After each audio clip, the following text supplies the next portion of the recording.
Hola, este video vamos a hablar sobre los primeros auxilios psicológicos para adolescentes y adultos. En un video anterior tratamos el tema sobre primeros auxilios psicológicos en niños, pero para poder entender qué son los primeros auxilios psicológicos, debemos comprender primero qué es una emergencia. Una emergencia es una crisis cotidiana o puede ser una situación que sobrepasa la capacidad y los recursos de hacerle frente. En ocasiones, cualquier situación que puede presentarse en nuestra vida y si ésta sobrepasa esa capacidad y los recursos que para yo poderle hacer frente, entonces podemos llamarle que es una emergencia. Existen emergencias cotidianas.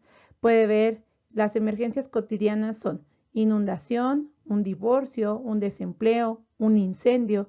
También puede ser un cambio de trabajo, un robo, abuso o hasta una violación.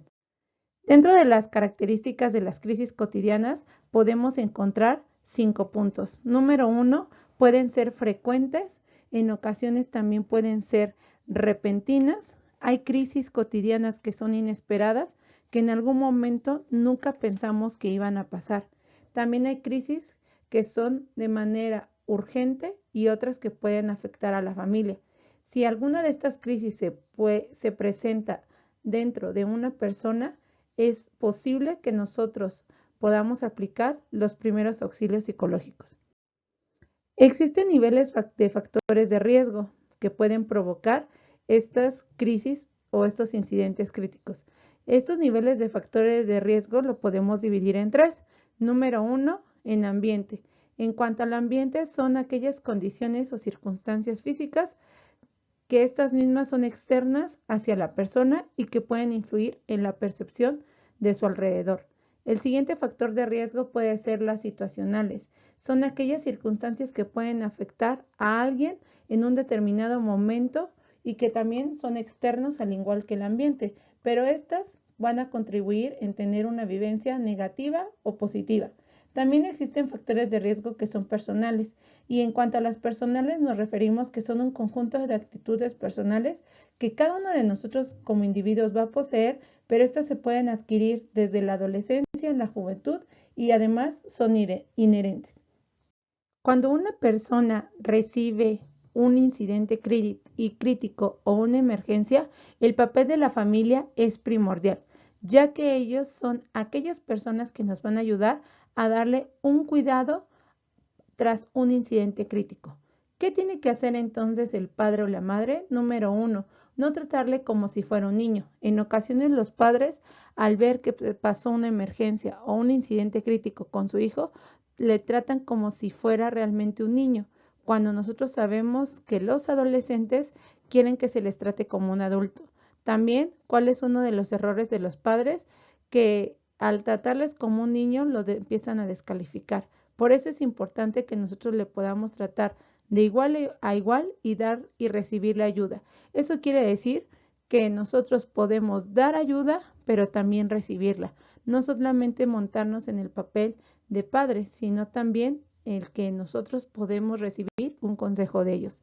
También es importante que el adolescente vea que nosotros estamos ahí. En ocasiones solamente podemos estar en el momento que ocurrió el incidente crítico, pero olvidarnos de ellos. Y también es recomendable no estarla atosigando, darle su propio espacio. Recordemos que los adolescentes tienen algunos amigos que pueden ayudarnos en esta recuperación. Ahora, si tú eres un proveedor de primeros auxilios psicológicos, es importante que muestres comprensión. También que aprendas a dar consuelo y que puedas dar ese consuelo. También que te concentres en las dificultades que está pasando, no solamente lo que tu experiencia, sino lo que la persona está viviendo. Y es súper importante que puedas transmitir respeto y ayudar al adolescente a que se pueda sentirse cómodo. También un incidente crítico pueden aparecer algunas reacciones que pueden ser normales, pero es importante que nosotros aprendamos a identificarlas. El mismo incidente crítico puede tener una reacción de estrés, pero si se provoca una reacción de distrés, tenemos que tomarla en cuenta. Ahora, ¿qué es el distrés? El distrés es un estrés negativo que estamos viviendo. Puede ser inmediato o retardado Y existen diferentes tipos de distrés que estos mismos pueden generar diferentes síntomas. Pueden ser síntomas cognitivos que puede en ese momento a la persona empezarlo a atacar por sus pensamientos y que esos pensamientos sean recurrentes, una amnesia o le cuesta trabajo concentrarse. En cuestión de los síntomas emocionales, podemos ver que esa persona puede desarrollar angustia, ansiedad, temor. En cuestión de los síntomas físicos, a lo mejor la persona está comenzando a desarrollar temblores, puede tener un espasmo muscular, cansancio, hasta dolor de cabeza. Y en cuestión de los síntomas conductuales, podemos identificar que la persona puede desarrollar una ira descontrolada después de sufrir esta emergencia o incidente crítico o también una desinhibición. Es bien importante que nosotros tengamos en cuenta que un distrés retardado son aquellas pesadillas o pensamientos intrusivos que la persona puede estar viviendo. En cuanto a las fases de un incidente crítico, existen 4. Número 1, la parte del impacto. Número 2, la parte del afrontamiento. Dentro de la parte del impacto, este ocurre de 24 a 72 horas y se caracteriza primero porque la persona sufre un shock y luego trata de adaptarse a lo ocurrido. En cuanto al afrontamiento, este dura de 4 a 6 semanas y después del incidente crítico, los afectados se dan cuenta de lo real y de lo que ocurrió. En cuestión de la tercera fase, que es recuperación, dura hasta un año después del incidente y el objetivo es alcanzar un nivel de funcionamiento y bienestar que las personas tenían antes del incidente crítico. Y la última fase es encontrar un sentido a lo ocurrido. Hay personas que ocurrieron un incidente crítico, les ocurrió un incidente crítico y después de ver este incidente crítico, le encuentran un sentido, el por qué. A lo mejor alguna de ellas perdió uno de sus hijos y con esto mismo puede comenzar una fundación para poder ayudar a otras personas que viven lo mismo o alguna situación como ella.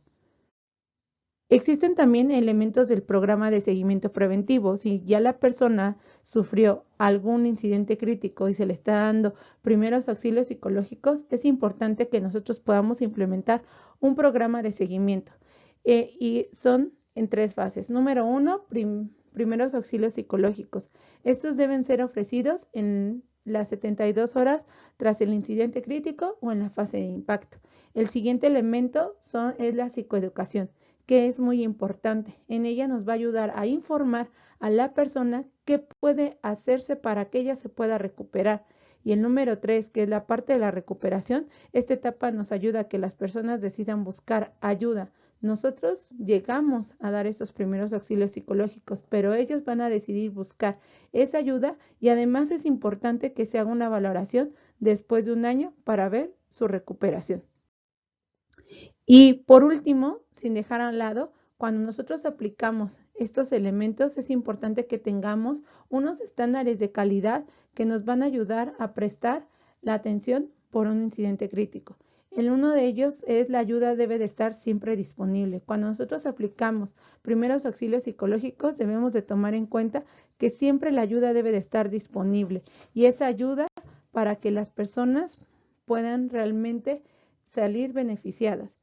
Y esa ayuda debe de ser especializada, que responda a los problemas de los afectados.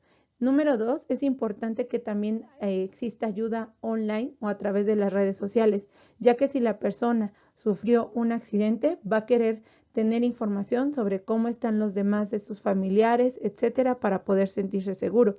Y si no tienes información, podría entrar o subir su nivel de estrés. Número 3, ¿quién debe presentar la ayuda? Principalmente se recomienda que sean personas capacitadas en primeros auxilios psicológicos. No se recomienda que los autores del accidente lo den. En ocasiones hay aseguradoras que prestan ayuda para estos primeros auxilios psicológicos, pero las personas no se ven beneficiadas, sino esta parte de estas empresas. Y por último, y muy importante, las actividades de soporte deben de ser grupales e individuales. Cuando la persona inició un programa o una ayuda de primeros auxilios psicológicos, es importante que también lo pueda recibir de forma grupal, ya que pueden compartir experiencias con otras personas que vivieron lo mismo y también poderse centrar en su familia. Por lo tanto, los primeros auxilios psicológicos para adolescentes y adultos tienen algunos pasos a seguir. Muchas gracias.